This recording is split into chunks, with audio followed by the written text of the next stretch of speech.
One day, Edward was in the shed where he lived with the other engines. They all sang the engine, Edward, and boasted about it. "The driver won't choose you," said Gordon. "He wants strong singers like my Collab." You may think I'm happy, you may think I'm sad, you may think I'm crazy, you may think I'm mad, but hang on to your seats and listen right here. I'm gonna tell you something that'll burn your ear. A hip-hop hat. I'm giving you all the Michael Rose rap. I was born on the 7th of May. I remember very well that awful day. I was in my mother, curled up tight, though I have to say it was as dark as night. Nothing to do, didn't want to breathe. I was so happy, didn't want to leave. Splendid, Michael. Just splendid. The shame of it. The shame of it. Yes, said Edward. "Keep calm, sing," said Michael. The driver and fireman felt sorry for Edward. Not. "Would you like to sing today?" Oh. "Yes, please," said Edward. So they lit his fire, made lots of beats, and Edward sang away.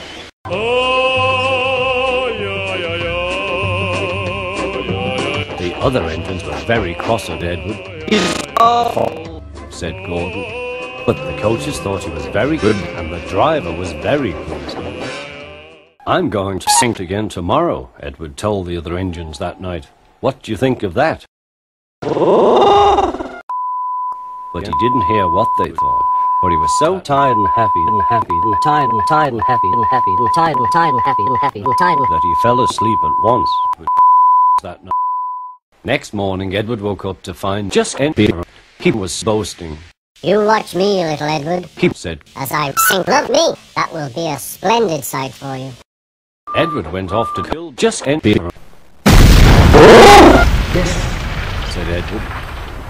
"Thank you," said Gordon and Thomas and the driver and fireman and the coaches and the silly trucks and Michael Rose and just empty. Then Edward went off to kill just empty until there were no more. Hip, hip, hooray! Hooray! Hey, let's save the day. We solved the problem. We baby.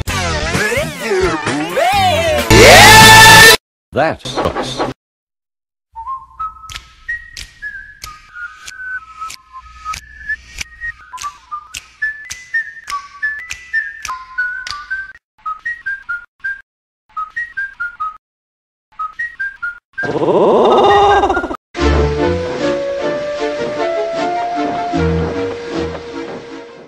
Tank engine is a Thomas who lives on the island of Sodor. At a big station, he's a gay tank engine. Shut up! It's not funny. We all hate. Thomas. We think he's an odious freak.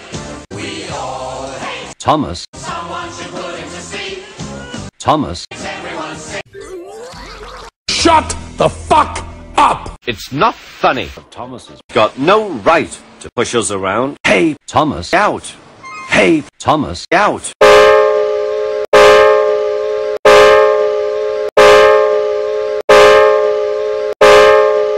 What the fuck? Suddenly, Thomas began to feel a pain. "Oh dear," groaned Thomas. "I'm going to burst! I'm going to burst!"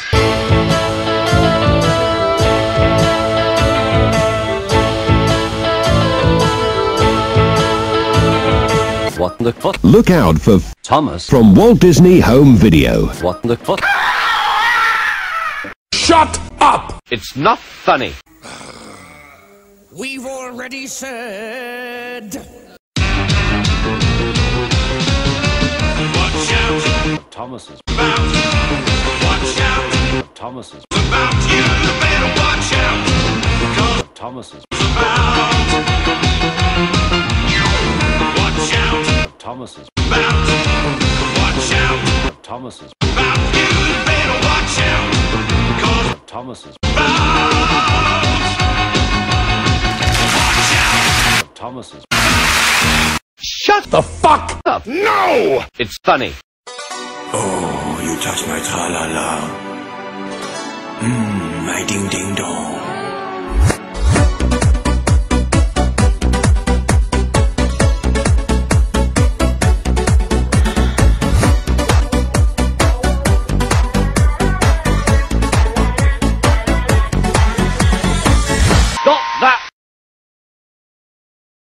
Thomas's heart sank. He went home very sadly.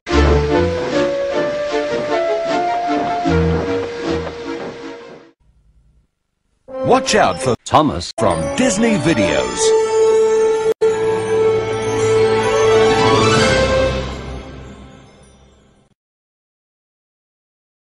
Fuck you.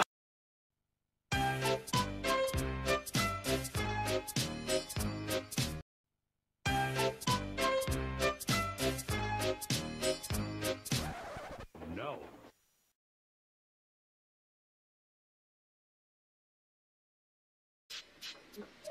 One day, Gordon shuffled in with some trucks.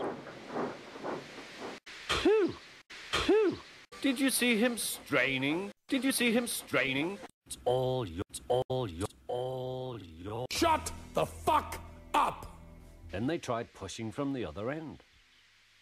The Fat Controller said, 1, 2, 3, fish. The fireman went to turn the points. Now for my plan, thought Thomas. Pumping the trucks fiercely, he jerked his driver off the footplate and followed them into the siding. Come back, come back, come back. Killed, killed, killed. Fish, fish, fish. Come back, killed, fish. Come back, killed. Come back, come back, come back. Killed, killed, killed. Fish, fish, fish.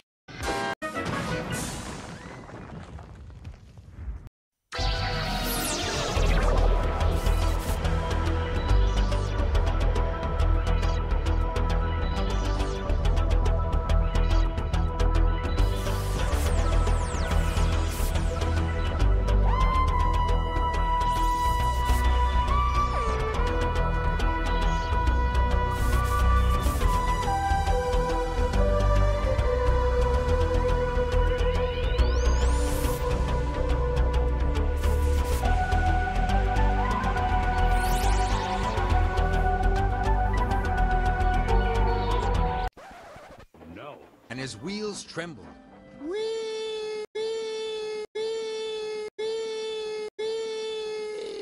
He gasped. And then... Whoa! Sir Topham Hatt's brand new Sir Topham Hat blue car slid away from Thomas and down the other side of the hill. Hell no! A few days later, the Fat Henry arrived. Hurrah!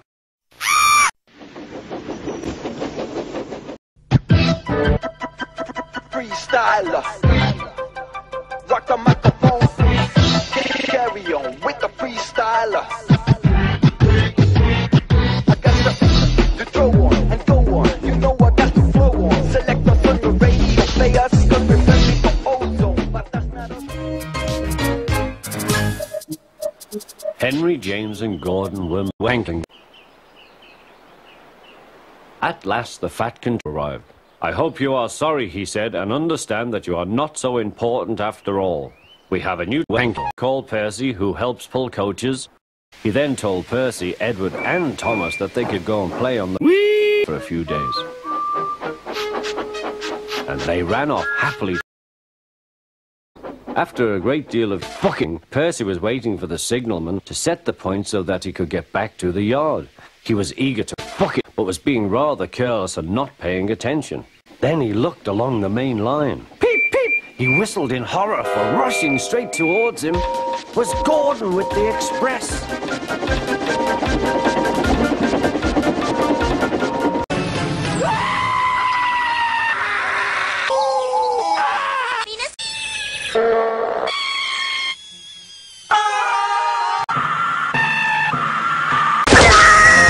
For drivers who want to get the most out of their cars, it's Bridgestone or nothing. Straight from the top of the dome, as the rock the microphone. Straight from the top of the dome, as the rock the microphone.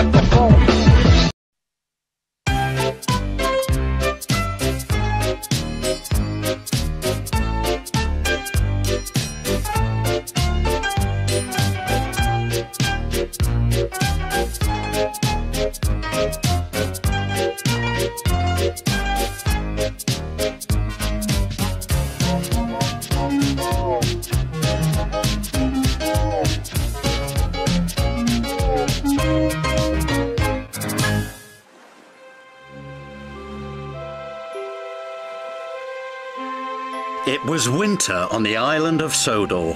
The first fogs had begun to roll in from the sea.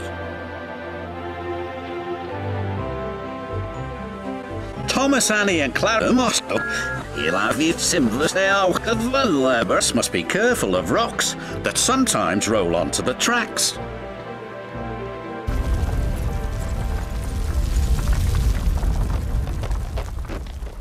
Cyril the Fogman has a very engines with this fog ahead. Oh, shivered Thomas as he ran over the detonator. That made my axles tingle. Cyril's done his job, said his driver. There's fog ahead. Thank you, Cyril, said Thomas. That night at the sheds, the Fat Controller had something special to show the engines. It was very large and strange looking. Is it, Cyril? Very large and strange looking. What is it? Asked Percy. It's a new invention, a railway foghorn, said the Fat Controller. It warns you when there's fog ahead, like this.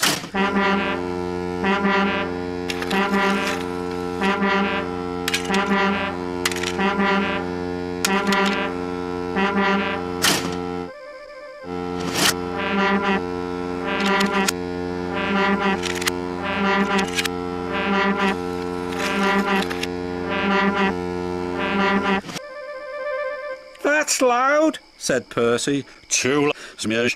Well, sounds like a tugboat to me, grumbled Gordon. Thomas looked worried. What will Cyril do now? He asked.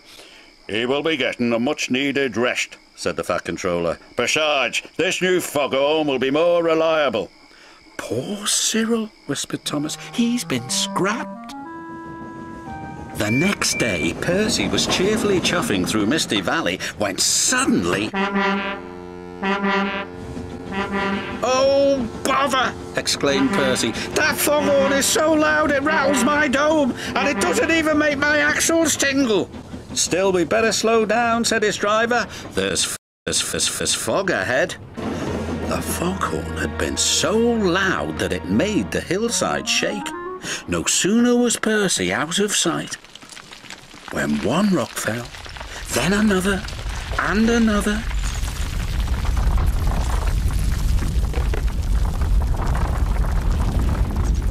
Before long, the track was blocked, and the foghorn was crushed. And not far away, Thomas was happily puffing right on time.